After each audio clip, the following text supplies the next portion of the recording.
నిన్న మొన్న ఒక ప్రెస్ మీట్ లో చెన్నకేశవ రెడ్డి, రాజీవ్ రెడ్డి, జగన్మోహన్ రెడ్డి, బుట్ట రేణుక మా ఎమ్మెల్యే బొచ్చు కూడా బీగలేదని చెప్పి ఎవరో కూర్చున్నారు కదా. ఆ నోటి వాకు కరెక్ట్ గా ఉండని అండి. మేము గాని మా రస్తాలకి వస్తే ఎంబడబడ్డామా మంచిగా ఉండేదే లేదు. ఎందుకు? పెద్ద ఆయన 87 ఏళ్ళు ఆయనకు వయసు. మంచి మర్యాద అని మీ లీడర్ చెప్పలేదా? మీ లీడర్ ఇదేనా నేర్పిస్తుండేది? నీ మాట్లాడినా మళ్ళీ పెద్ద ఆయన వయసులో పెద్ద అని చెప్పి మీ ఎమ్మెల్యే అయినా కూడా నేను ఎమ్మెల్యే గారు అని మర్యాద ఇచ్చి పలుకుతా ఉన్నా. అంతేగాని నోటికి ఎంత వస్తే అంత కూత కూస్తానంటే కపాలం మగిలే వరకు మేము కూడా ఊరుకోండి. నేను నిజం చెప్తా ఉన్నా. దీంట్లో ఆలోచన అయితే ఏం లేదు. మీరు మా మీద ఏం చేసుకుంటారో చేసుకోండి, మేము చేస్తాం, మాకేం ఇబ్బందిలే. కానీ నోటి వాక మాత్రం కరెక్ట్గా ఉండకపోతే అక్కడ కూర్చొని ఒక పెద్ద ఆయన్ని ఇట్లా అంటున్నారు అంటే చప్పట్లు కొడుతున్నారు కూర్చొని. ఇట్లా తెలివి లేదా? మీ ఇంట్లో మీ అమ్మ నాయన ఎవరు లేరా? వాళ్ళని ఎవడో ఇట్లా పోయి పనికి మాలోడు ఇట్లా మాట్లాడితే బాగుంటుందా? మంచిగా చెప్తా ఉన్నాను, ప్రతి ఒక్కరికి హెచ్చరిస్తున్నా. ఈ రోజు నుంచి ఎక్కడెక్కడ మీరు ఏమేమి స్కాములు చేసినారో అన్ని తీస్తా. మీరు ఎక్కడెక్కడ కమిషన్లు నొక్కుతున్నారో బయటికి తీస్తా. మీరు ఏమేమి అక్రమాలు చేస్తున్నారో నేను అన్ని బయటికి తీసి 4 నెలల తర్వాత మళ్ళీ ప్రతి ఒక్కటి ఎమ్మిగనూరు నియోజకవర్గ ప్రజలందరికీ చూపించేలాగా చేస్తా. రుజువులతో పాటు ముందు ఇదే ప్రెస్ మీట్ లో ఆ రోజు మళ్ళీ ప్రెస్ మీట్ పెడతాను. ప్రెస్ మీట్ పెట్టి ప్రతి ఒక్క దానికి రుజువుని మాకంటూ మీకు రెడ్ బుక్ ఉన్నప్పుడు మాకంటూ ఒక బ్లూ బుక్ ఉంది. మేము ఆ బ్లూ బుక్ లో రాసుకుంటాం. 2029 ఏ రోజు అయితే మళ్ళీ జగనన్న అధికారంలోకి వస్తాడో ఆ రోజు మళ్ళీ ఆ బుక్ ని తీస్తాం.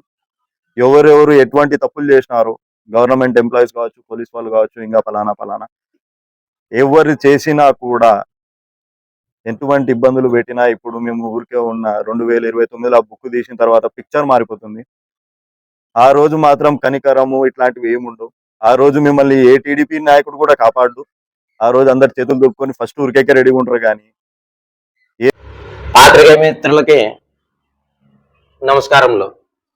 నిన్న వైసీపీ ఇన్ఛార్జ్ రాజీవ్ రెడ్డి గారు మాట్లాడుతూ పౌరుష పదజాలంతో మాట్లాడాడు.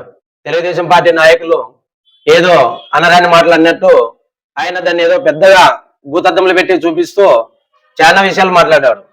కానీ తెలుగుదేశం పార్టీ చాలా క్రమశిక్షణతో కూడుకున్న కార్యకర్తలు తెలుగుదేశం పార్టీలో ఉన్నారు. ఎవరు ఎక్కడ మా అధినాయకులు నారా చంద్రబాబు నాయుడు గారి ఆదేశాలకు కానీ, అలాగే ఎమ్మిగనూరు శాసనసభ్యులు బివి జయనేశ్వర రెడ్డి గారి నాయకత్వంలో ఏ మాత్రం పొరపాటు లేకుండా గ్రామాల్లో చాలా క్రమశిక్షణతో పద్ధతిగా నాయకత్వం వహిస్తూ ఉంటారు. కానీ నిన్న రాజీవ్ రెడ్డి గారు మాట్లాడుతూ ఏదో అనరాని మాట అన్నారని ఆయన అనడం జరిగింది. కానీ వైసీపీ నాయకులు వాళ్ళు రప్ప అంటూ, రక్త చరిత్ర అంటూ, రోడ్డుపై వస్తే వెంట పడతామంటూ, మేము చూసుకుంటామంటూ, మీ కథ ఉంటుందంటూ అట్లా చాలా రకరకాల భాషలు మాట్లాడుతూ వచ్చారు. కానీ తెలుగుదేశం పార్టీ నాయకులు ఎక్కడ పొరపాటును కూడా క్రమశిక్షణ గీత దాటకుండా వ్యవహరిస్తారని తెలియజేసుకుంటున్నాం. అలాగే రాజీవ్ రెడ్డి గారు మాట్లాడుతూ ఏదో సంక్షేమ పథకాలు కేవలం తెలుగుదేశం పార్టీ నాయకులకు కార్యకర్తలకు మాత్రమే వస్తున్నామని చెప్పడం జరిగింది. కానీ ఎమ్మిగనూరు శాసనసభ్యులు బివి జయనేశ్వర రెడ్డి గారు పల్లెల్లో మీటింగ్ ఏర్పాటు చేసేటప్పుడు అక్కడ సంక్షేమ పథకాలు ఎవరెవరికి వచ్చేవని వాళ్ళ పేర్లతో సహా వివరించి మాట్లాడడం జరిగింది. దాంట్లో సంక్షేమ పథకాలు పార్టీలకు అతీతంగా వచ్చేవని, సంక్షేమ పథకాల్లో ఏ మాత్రం పక్షపాతం లేకుండా అన్ని అర్హతలున్న ప్రతి ఒక్కరికి సంక్షేమ పథకాలు అందేవని తెలియజేయడం జరిగింది. అలాగే రాజీవ్ రెడ్డి గారు చాలా విషయాలు తెలుసుకోవాలి. వాళ్ళ తాతగారు గతంలో 4 సార్లు ఎమ్మెల్యేగా శాసనసభకి వెళ్ళారు. కానీ వాళ్ళ కుటుంబం 30 సంవత్సరాలు పైబడి రాజకీయ జీవితంలో ఉన్నారు. కానీ రాజీవ్ రెడ్డి గారు సొంత పంచాయతీలో, కడిమెట్ల గ్రామ పంచాయతీలో స్కూల్ పిల్లలకు బస్సు సౌకర్యం ఏర్పాటు చేయలేని పరిస్థితిలో ఆయన ఉన్నారు. అలాగే రాళ్లదొడ్డి గ్రామంలో కర్నూలు మెయిన్ రోడ్ లో ఒక పైప్ లైన్ గుంత పడితే దాదాపు 30 రోజుల వరకు ఆ గుంత పూడ్చడానికి కూడా వాళ్ళు ఇంట్రెస్ట్ చూపలేదు. గ్రామ పంచాయతీలో డబ్బులు లేవని నానా రకాల కారణాలు చూపుతూ చేయలేదు. ఇలాంటి వాళ్ళు నియోజకవర్గంలో ఏదో 15వ తేదీ నుంచి మేము నమస్తే ఎమ్మెగనూర్ పోరుబాట అనే ప్రోగ్రామ్ తో డోర్ టు డోర్ వద్దామని రాజీవ్ రెడ్డి గారు అనడం జరిగింది.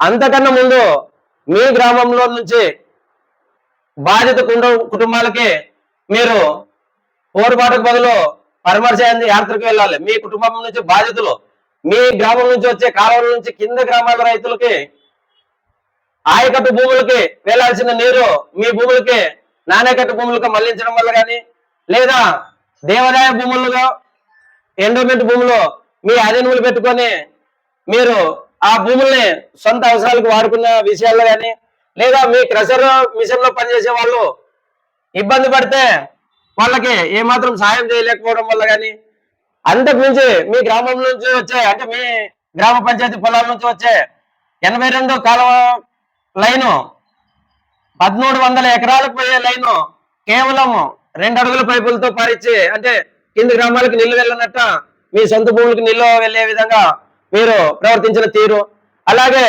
సొసైటీలు, ప్రాథమిక సహకార సొసైటీలు మండలం మొత్తంలో 5 సొసైటీలు ఉంటే వాటిని అన్నిటినీ నిర్వీర్యం చేసి మండలంలో ఉన్న అందరి రైతుల ఉసురు తీసుకొని కేవలం కడిమెట్ల గ్రామ పంచాయతీలో సొసైటీ ఏర్పాటు చేసి ఆ సొసైటీ బ్యాంక్ లో ఉన్న డబ్బులు ఆ పంచాయతీలకే మళ్ళీయడము, అక్కడ వచ్చిన ఎరువులు ఆ గ్రామాలకే వాడుకునే విధంగా చేయడము, మిగతా 31 పల్లెలు 17 పంచాయతీల్లో మొత్తము నిర్వీర్యం చేసి మీ పంచాయతీలకే చేసి మిగతా రైతుల్ని ఇబ్బంది పెట్టడము, ఇలాంటి విషయాలు మీ పెద్దల దగ్గర కూర్చొని తెలుసుకున్నాలని, అదేవిధంగా మీ భాష రోడ్డు మీద వస్తే వెంట పడతాము, వెంటపడే టైము మీకు దగ్గరలో ఉన్నది, మీకు తిరుగుబాటు అయ్యే రోజులు దగ్గర ఉన్నదని ఎమ్మెగనూర్ మండల కమిటీ తరఫున తెలియజేసుకుంటున్నాం.